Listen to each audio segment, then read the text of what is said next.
satu lagi, kita tidak pernah menunjukkan bahwa kita sebagai orang tua ribut di depan anak. Saya tidak setuju itu kalau orang tua berantem di depan anak atau bawa anak atau mengajarkan kepada anak, ini papi kamu gini-gini, papi kamu gini.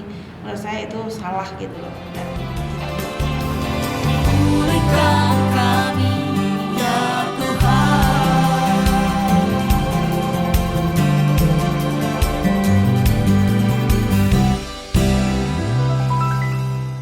Selamat datang di podcast Warung EJ. Santai sejenak di waktu senja. Cheers. ya.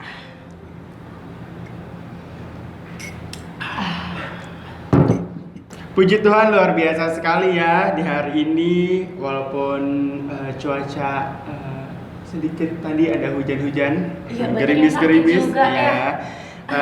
Kita harus tetap bersuka cita dan bahagia. Happy Karena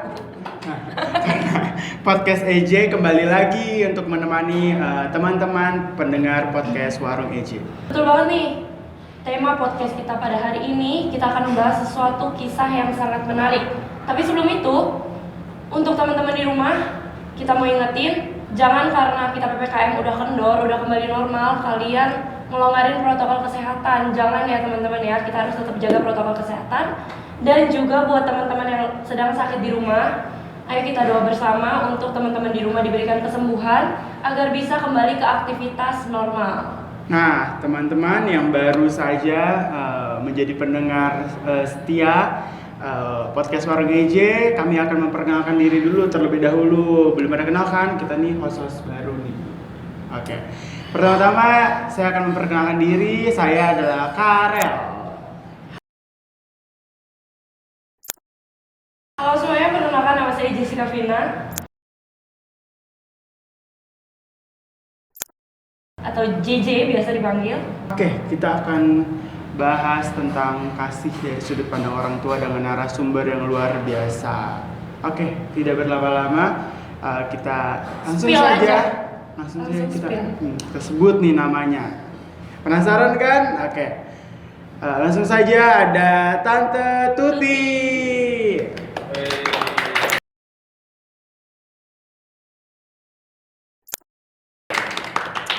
Halo Tante, selamat siang. Apa Halo. kabar nih Tante? Kabar baik, puji Tuhan, sehat ya. Gitu. Sekarang kesibukannya Tante apa nih? Untuk saat sekarang sibuknya cuman ibu rumah tangga biasa di rumah. Ya masak, antar jemput anak-anak, ya mengurus rumah tangga seperti biasanya lah ya. Kebetulan saya kan suka masak, jadi beberapa teman saya yang sibuk, yang nggak bisa menyediakan lunch untuk anaknya, jadi saya yang menyediakan gitu. Kebetulan cuma untuk beberapa anak aja, karena kondisi saya kan kebetulan baru sembuh dari sakit, jadi saya tidak menerima titipan banyak. Saya cuma sedikit aja, cuma beberapa anak aja yang orang tuanya kebetulan saya kenal dari mereka masih kecil gitu. Luar biasa sekali. Ibu hebat ini, superwoman. Mami. Super mami. Mami, udah mami. Udah mami. Oke, Tante, kalau boleh kita tahu nih juga teman-teman pendengar setia podcast Warung EJ, Tante menikah sudah berapa lama? Sudah 23 tahun ya kurang lebih ya. Pengalaman luar biasa, 23 tahun loh. Luar biasa ya teman-teman. Terus juga kalau kita boleh tahu lagi Tante anak 2 ya Tante? Anak 2, yang besar berusia 17 tahun, yang kecil 14 tahun. Laki-laki dan perempuan. Laki-laki dan perempuan. Oke. Luar biasa. Langsung aja nih Tante. Nah, Kita mau cerita-cerita, mau minta sharingan Tante. Gimana sih selama 23 tahun Tante udah berkeluarga ini, ngurus anak-anak, ngurus keluarga. Boleh dong Tante sharing. Suka duka udah pasti banyak ya. Ngurusin anak-anak, kebetulan kan prosesnya saya untuk memiliki anak itu saya butuh waktu beberapa tahun sebelum saya memiliki anak yang pertama. Jadi kebetulan saya agak sedikit frustasi ya. Pada saat itu usia saya juga udah dewasa sekali, 35 tahun. Dan saya menganggap bahwa anak ini adalah mukjizat buat saya. Dan kalau dibilang pada saat itu iman saya juga mungkin up and down, karena pasti ada pengaruh-pengaruh dari luar, bahwa kekecewaan juga.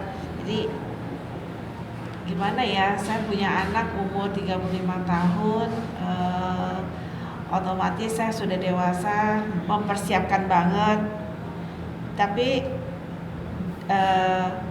masih ada kekurangan pasti ya. Bukan mempersiapkan dalam hal materi ya, tidak, tapi mental saya yang saya siapkan, bagaimana cara mendidik anak saya ini, apakah dia bisa saya jaga dengan sehat gitu, bisa mendidik dia menjadi anak yang sempurna menurut saya. Jadi saya juga setiap hari itu berdoa untuk dikaruniakan anak yang sempurna. Jadi akhirnya anak saya lahir. Saya memang mungkin pada saat itu anak pertama lama ditunggu, akhirnya saya melakukan mungkin terlalu protektif ya. Saya terlalu melindungi anak saya ini. Semua saya rawat sendiri. Walaupun saya akhirnya dibantu sama orang lain, tapi saya merawat dia sendiri. Jadi saya tidak melepas anak saya untuk orang lain bantu rawat. Cuman dibantu untuk mengajak main, memberi makan, karena saya tidak cukup sabar untuk memberi anak saya makan. Karena kebetulan anak saya makannya susah banget. Sampai umur 1 tahun tuh cuman makan hasil blenderan. Jadi makan nanti, dan sempat anak saya tuh umur 3 hari itu dia mengalami dehidrasi, kekurangan, jadi masuk NICU anak ya pada saat itu. Jadi ada trauma-trauma itu, sampai saya merasa hampir kehilangan anak ini karena dia sudah tidak berdaya kan pada saat itu. Saya bawa ke rumah sakit itu, saya belum mengerti gitu. Jadi ada trauma-trauma gitu, akhirnya saya suka paksa dia minum susu 2 jam sekali. Saya bangun untuk kasih dia susu. Makin lebih-lebih gitu. Berlebih kekhawatiran saya, sampai akhirnya anak ini overweight, bayi ini. Ya, pada saat dia overweight, anak lain sudah bisa balik badan, tengkurap segala macam, anak saya tidak bisa. Belum bisa karena dia badannya gede. Akhirnya bawa ke dokter, saya selalu bertanya kenapa ini gitu. Jadi masih umur belum 1 tahun dia sudah melakukan CT scan.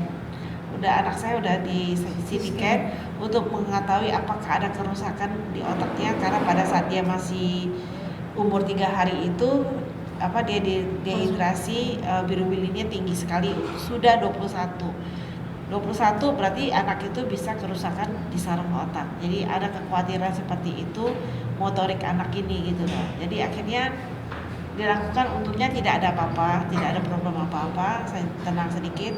Anak saya nggak bisa pada saat masih bayi, maksudnya umur segini dia tengkurap, merangkak. Dia tidak merangkak, tidak tengkurap, dia cuma bisa duduk, itu pun kadang-kadang duduk dibantu, ditopang. Belum tegak gitu loh. Jadi ada kekhawatiran seperti itu gitu loh. Tapi puji Tuhan dia akhirnya dia bisa berdiri dan bisa berjalan. Dia tidak, proses itunya dia udah bisa berjalan tuh, saya udah bersyukur banget gitu loh. Kekhawatiran saya udah hilang sedikit gitu. Dia sadar bahwa saya pernah bilang sama dia bahwa dia adalah anak yang saya tunggu-tunggu gitu loh, yang betul-betul kita harapkan. Jadi dia tahu itu. Jadi mungkin ini juga kata-kata saya banyak yang membentuk pribadi anak saya ini, karakter anak saya ini gitu. Memang dia susah, dia terlalu ketergantungannya dengan saya tuh luar biasa. Anak ini sampai sekolah pun dia sampai kelas 1 SD masih nangis jerit-jerit kalau mau ke sekolah. Jadi kalau sampai depan sekolah saya udah callingan sama wali kelasnya, Miss, saya udah mau sampai nih. Jadi Missnya udah tunggu nih di depan gerbang, akan rebut-rebutan anak gitu. Dia nggak mau ya. Dia nggak mau lepas ini, tapi dia punya prestasi. Walaupun dia begitu, dia berapa jam, setengah jam, dia nangis-nangis cari maminya, dia bisa punya prestasi. Dia suaranya lantang, mungkin terlatih kali ya, mungkin dari bayi suka nangis. Bisa jadi kan? Iya. Jadi dia kalau ada program di sekolahnya di TK gitu, ada drum band Drum ya, band. drum band ya, itu dia main, itu dia lincah gitu, dia lincah, dia terpilih untuk jadi Marching band itu dia, karena suara dia kenceng. Saya sampai bingung, ini anak bisa nggak ya? Oh. Terus dia pembimbingnya bilang bisa, bener. Beneran bisa. Suaranya kenceng, teriakannya kenceng dan tegas. Itu proses saya dia masih kecil. Jadi saya merasa cukup berat ya. Dan waktu dia masih TK kan saya punya anak lagi yang kedua. Kalau anak yang kedua ini saya anggap dia bonus. Saya suka bilang sama anak saya yang perempuan ini, kamu adalah bonus gitu. Jadi dia suka ledek-ledekan berdua. Biasa kita suka bercanda kan. Kokonya bilang kamu bonus deh, aku anak yang diharapin gitu loh. Seperti itu. Terus nanti adanya nangis gitu ya. Bonus enggak, tapi bukannya bonus gimana? Mami merasa kamu bonus kenapa? Karena mami dibilang tidak susah untuk memiliki anak gitu loh. Kalau mami sampai memiliki anak, berarti itu adalah mukjizat Tuhan gitu. Oke, itu luar biasa sekali ya, Tante Tuti, rasanya menjadi orang tua dan serta perannya sebagai orang tua, Cemas sebagai ya. ibunya. Khawatirnya banyak. Banyak. Oke. Kita tanya ini, untuk cara tante sendiri ngejaga anak-anak tante, kan tante tadi bilang tante tuh selalu ngawasin kemanapun, overprotective. Tapi gimana, mungkin tante punya cara sendiri untuk tetap jaga mereka agar tidak melakukan hal melenceng gitu kan? Dari Soalnya mungkin kan mereka makin gede gitu benar-benar ya. Tante kan mungkin dari kecil sudah menanamkan nilai-nilai tersendiri gitu, apalagi mungkin berbeda caranya mungkin antara yang laki-laki dan perempuan, dan di umur yang berbeda. Berarti berapa tahun Tan? Enggak sih, 14, 2 tahun lebih. 2 tahun iya, ya. 2 tahun Oke, lebih. boleh di sharing Tan. Saya menjaga mereka, memang mendidiknya itu saya dari awal tuh memilih sekolahnya dulu. Saya ingin sekolahnya ini seperti saya dulu masa-masa kecil, tidak ada khusus untuk agama tertentu. Semua sama, dari mana aja bisa sekolah di situ. Jadi saya pengen anak saya bisa beradaptasi dengan siapapun juga, dari agama apapun juga. Karena saya sadar setelah mereka dewasa, mereka berhadapan dengan dunia luar yang dari mana saja, suku budayanya mana apa aja gitu, agama aja. Pada saat itu mereka sekolah dengan 5 agama, teman-temannya semua beragam gitu, budaya dari luar segala macam ada. Jadi mereka bergaul ya dari kecil biasa gitu. Jadi ya memang mahal, tapi saya pikir ini untuk masa depan anak saya. Saya ingin anak saya tidak mengkotak-kotakkan orang gitu.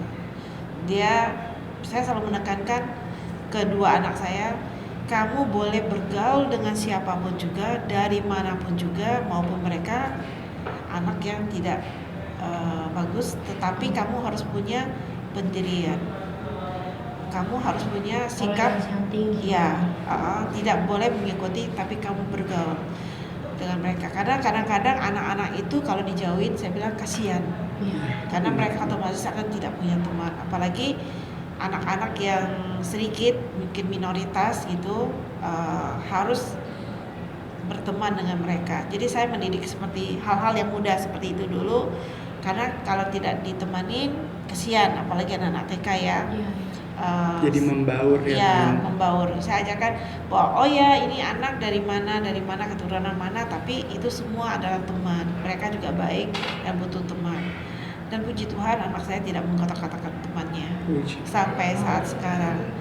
Dia justru yang kalau mendengar temannya mungkin berasal dari broken home, dia akan merangkul temannya ini. Malah dia yang menyatukan. Dia yang menyatukan diri. Karena dia merasa, dia bilang kasihan mami. Iya, dia bilang. Jadi dalam satu sisi saya cuma mendengarkan, saya bilang oke, good, tapi saya tidak memberi pendapat apa-apa, saya cuma bilang iya kasihan, temenin, jangan ikutan menjauh. menjauh atau membicarakan orang ini bahwa dia begini-begini, nggak boleh. Saya mendidik mereka begitu. Berarti nilai-nilai yang diajarkan dari kecil oleh Tante Tuti sendiri bukan hanya keimanan ya Tan, jadi sosialnya juga. Sosialnya juga, menurut saya penting ya. Itu yang membentuk karakter itu lingkungan sekolah dan rumah menurut saya. Yang luar juga ya, itu menentukan sekali menurut saya ya, tapi saya nggak tahu kalau orang tua yang lain, tapi kalau menurut saya lingkungan itu membentuk banget gitu untuk karakter anak saya, dua-duanya saya yakin itu. Setuju. Itu semua berpengaruh sama karakteristik anak. Lalu seperti apa sih Tan cara membimbing anak dari fase ke fase, kan pasti melewati fase masih anak-anak ya, terus berlanjut ke ABG, lalu sampai dengan sekarang nih mereka sudah remaja, itu Tante gimana sih cara menghadapinya gitu? Biasanya sih saya juga suka ngobrol dengan papanya, kita menginginkan cara mendidik anak seperti apa gitu, dan saya juga sama papanya sudah punya komitmen bahwa jika salah satu dari kita menegur anak ini, yang satu menegur, yang satu harus jadi malaikatnya gitu, yang harus menjadi menjelaskan kenapa bahwa maminya marah atau papinya marah. Jadi tidak boleh ikut campur, satu marah nggak suka tetap harus diem dulu, nanti dibahas. Bergantian. Dan satu lagi, kita tidak pernah menunjukkan bahwa kita sebagai orang tua ribut di depan anak. Saya tidak setuju itu kalau orang tua berantem di depan anak atau bawa anak atau mengajarkan kepada anak, ini papi kamu gini-gini, mami kamu gini. Menurut saya itu salah gitu loh, dan tidak mendidik anak gitu. Nah itu yang saya ajarkan, yang kita komitmennya. Jadi pada masa SD dia udah bisa lepas, dan pengaruh dari guru juga ada yang menurut saya ya. Saya biasanya suka ngobrol juga dengan wali kelasnya masing-masing, bahwa anak saya problem seperti ini, saya menginginkan bahwa anak saya ini mandiri, saya menginginkan bahwa anak ini berani menghadapi, karena anak saya yang besar ini mudah menyerah. Mungkin pengaruh dari saya masih kecil, terlalu protektif, jadi dia apa-apa merasa dia nggak bisa, udah tinggal dia tidak fight lagi gitu. Saya mau anak ini fight gitu, terus berusaha untuk apa yang dia inginkan tuh tercapai gitu loh. Beda dengan adiknya akan fight terus walaupun dia takut, dia maju terus gitu loh. Itu adiknya, perempuan lebih berani gitu. Jadi itu perbedaannya. Jadi saya lihat masa anak-anak ini, terus dia masih masuk SMP, saya masih dampingin dia, mengajar dia belajar setiap hari. Jadi waktu saya tuh full untuk keluarga. Terus papinya juga sama ya, suka mengajak ngobrol anak-anak ini. Biasanya kita malam-malam suka ngobrol sebelum tidur atau libur ya. Kita ngobrol. Biasa kita ngobrol apa sih yang dia nggak suka apa gitu. Kebetulan juga anak-anak ini kan diajarin untuk berani mengungkapkan apa yang dia tidak suka gitu. Anak zaman sekarang kan beda sama zamannya maminya ya. Maminya dulu takut, orang tuanya udah melotot gitu, udah takut. Kalau anak sekarang tidak, dia tidak takut. Dia kan balik tanya, kenapa marah? Kenapa mami marah? Gitu loh. Dia bisa berbalik tanya. Jadi anak sekarang beda ya. Jadi dia akan mengutarakan apa yang dia mau. Isi hatinya. Nah, dia mengutarakan isi hatinya itu teguran buat mami dan papinya. Dia pernah bilang bahwa papinya begini, papinya kaget. Oh ternyata papi kayak gitu ya. Oh papinya kayak gitu, apakah aku begitu gitu. Itu koreksi buat kita. Jadi kita nggak marah gitu, kita terima semuanya, kita ngobrol lagi, mami papinya ngobrol. Berarti dia nggak suka ya, dia udah berani ngomong begitu. Itu waktu masih SMP, kecil-kecil gitu ya. Terus dia berani bilang gitu loh, saya punya pacar banyak, anak TK kan, anak SD, SMP ya, dia nggak ngerti pacar itu apa. Yang penting dia suka itu kayak cup punya saya gitu loh. Jadi dia sama temen-temennya, semua temen-temennya itu hitung-hitungan, kamu punya berapa, aku punya berapa gitu loh. Jadi lu itu masa-masa Iya, lucu-lucunya lucu. anak. Dia bisa bilang, aku udah punya 23. Sampai tapi kan Teman sekelasnya. teman sekelasnya dia cuk gitu loh. Ini gitu. Pacarnya jadi satu kelas. Tapi ya itulah ya masa-masa dia. Tapi saya tidak pernah bilang bahwa salah karena papinya selalu menegaskan ke saya jangan mengatakan tidak ke anak ini, tapi terima dulu. Nanti kita coba ngomong baik-baik. Ya, karena papinya juga menurut saya juga berperan ya dalam mendidik anak ya. Dia banyak karena kebetulan yang besar kan laki-laki. Jadi banyak kan papinya yang mengajak Sesama ngobrol laki-laki. sama-sama lelaki pada masa-masa SMP. Ya, betul. Jangan melakukan ini karena risikonya seperti ini. Itu tugas papinya. Kebetulan papinya yang menghandle. Saya kadang taunya dapat gosip mami-mami ya. Iya. Gosip mami-mami biasa ini anakmu begini. Saya biasanya gini ya gitu. Nanti saya laporan sama papinya, kamu coba ngomong kemana ini gitu loh. Nanti dia ngomong, nanti papinya lapor.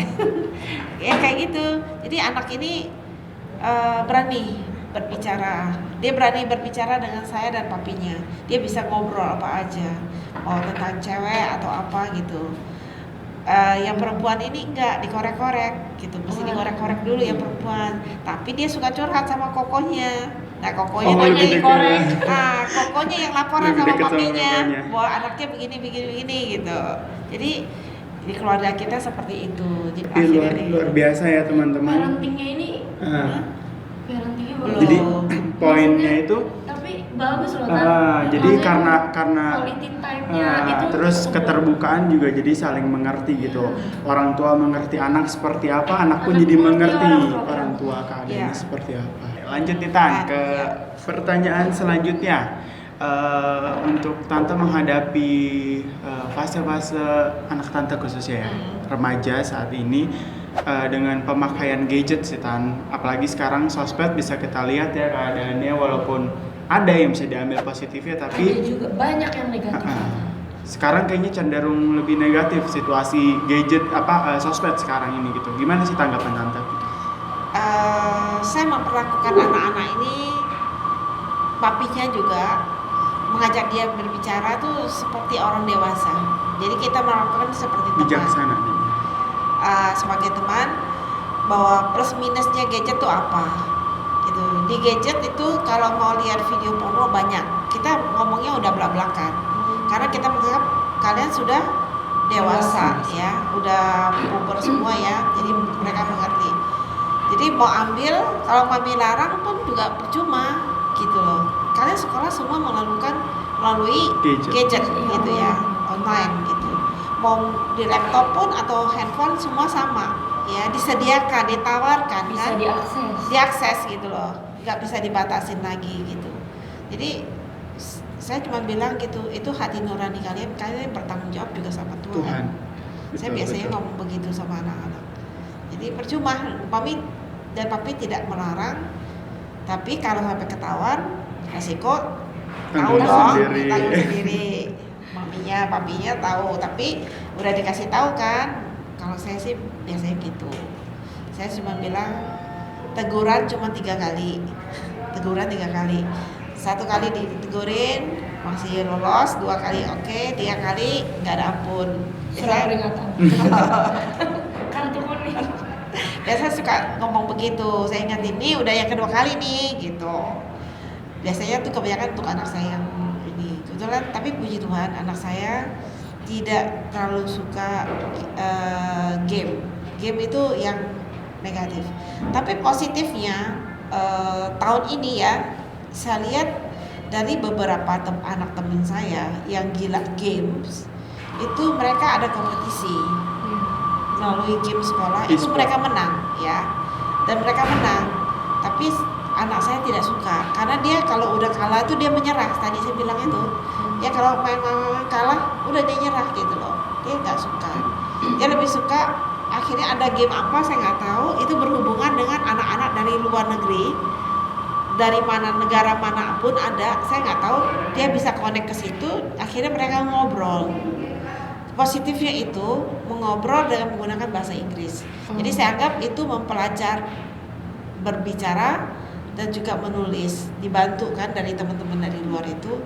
Saya tanya mengerti oke gitu. Jadi sepanjang mereka ngomongnya komunikasinya seperti itu gitu.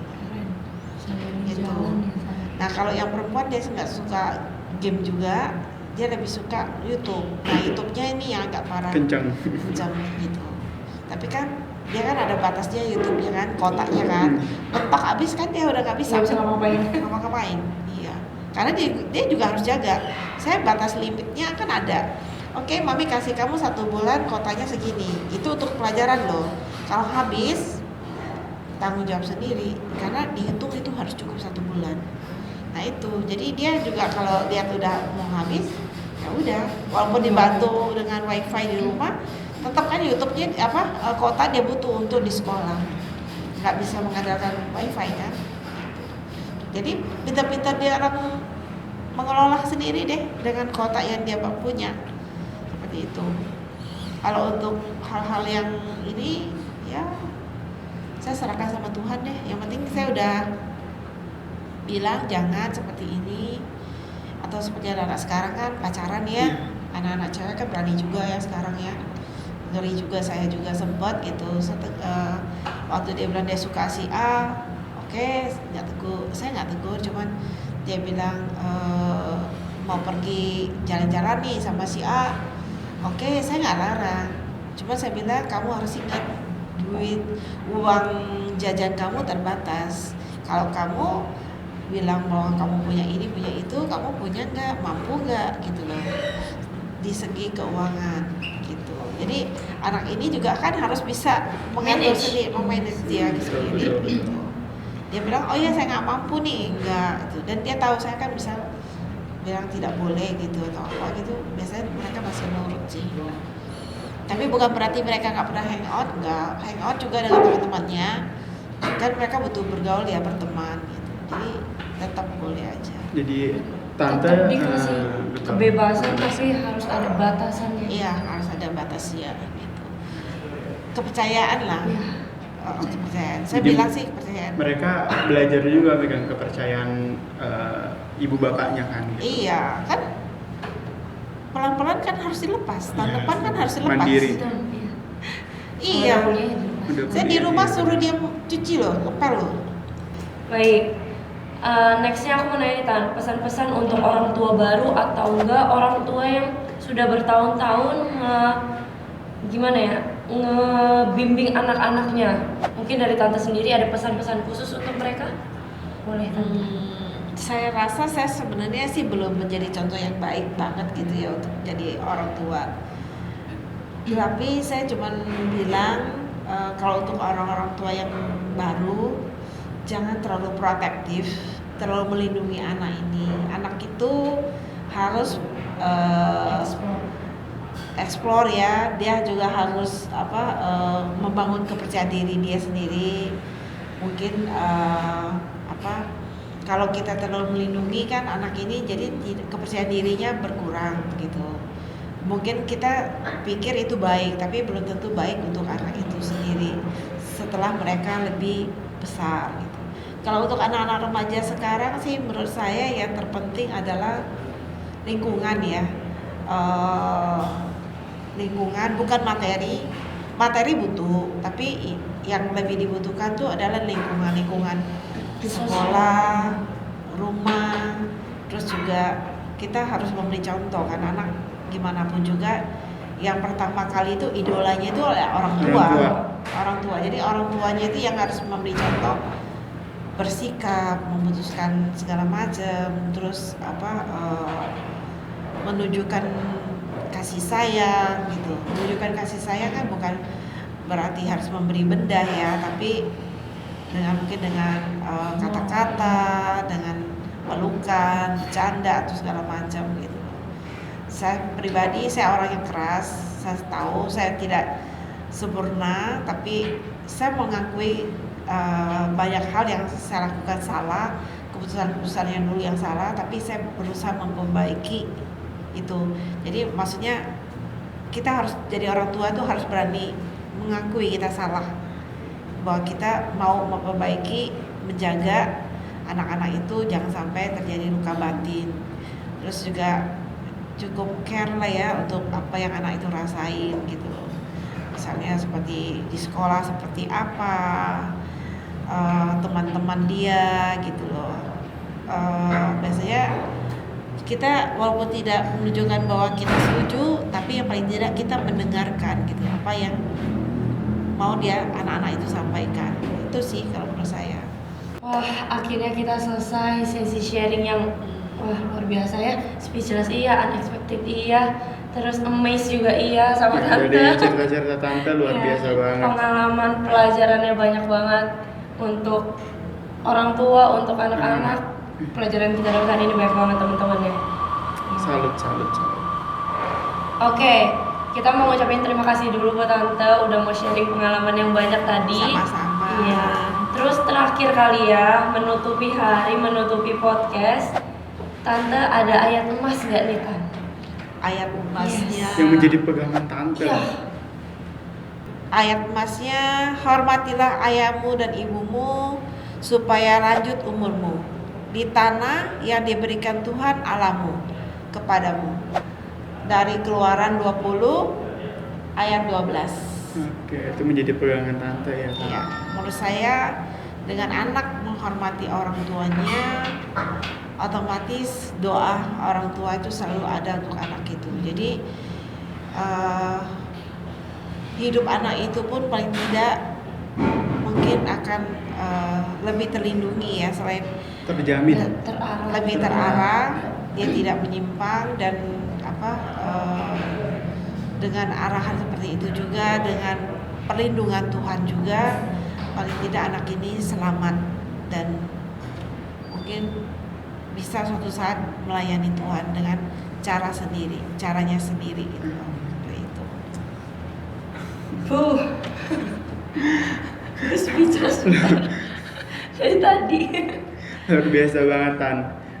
Pengalaman-pengalaman tante, terus juga dari ayat yang menjadi pegangan tante itu luar biasa. Terus juga ternyata cerita anak-anak tante Tuti sendiri juga luar biasa, dengan umur yang berbeda, dengan karakter yang berbeda, dan pastinya ini sih umur yang masih muda tapi pemikirannya sangat dewasa gitu. Kritis. Yang udah dewasa gitu loh. Itu juga pasti karena hebatnya tante dan om dalam mendidik putra-putri tante dan om gitu, hingga sampai dengan sekarang ini mereka punya pemikiran, terus juga terhadap sosial gitu Tan. Itu luar biasa banget sih Tan. Ya, saya sih berharap mereka untuk di masa depan sih tetap ya mengasihi, belajar mengasihi, terus hidup berdampingan dengan masyarakat siapapun itu sama gitu. Tidak membedakan orang lain, tidak melihat sisi orang dari luarnya aja. Seperti itu. Ya. Salut. Jadi Kita mau kayak gitu nggak? Kita mau kayak gitu. Suatu saat pasti dong. amin. Amin. Jadi itu kasih dari sudut pandang orang tua sendiri. Kalau dari Tante Tuti yang bisa aku pribadi ambil sih KJ, itu adalah dengan menjadi pendengar yang baik untuk anak, terus juga memahami, mengerti anak gitu. Memberikan waktu juga untuk anak. Waktu Itu ya. kasih yang luar biasa sih. Waktu itu penting banget menurut saya. Oke, sudah berasa ya? Sudah berapa ini? Sudah lama ya. Sudah lama ya, Tan. Dari subuh kebetulan, nggak bohong. Salut banget. Yes.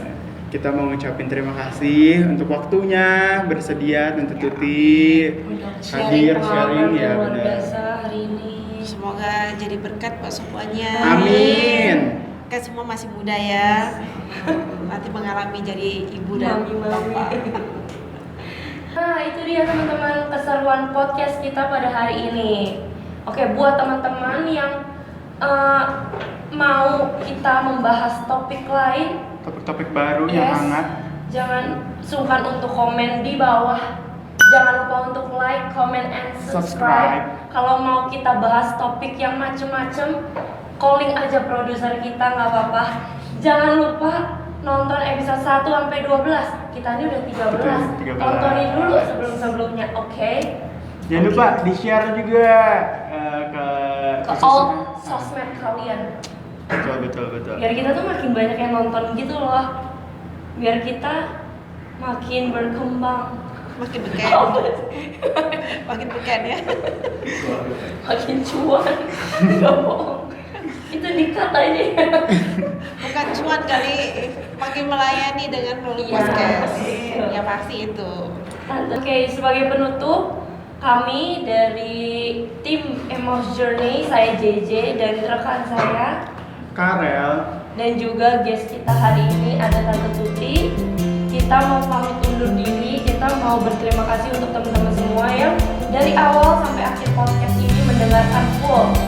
Semoga sharing kali ini bisa mendorong teman-teman untuk menjadi pribadi yang lebih baik lagi, terutama dalam menjalin kasih dengan orang tua. Oke? Kita pamit undur diri. Sampai jumpa. Dadah.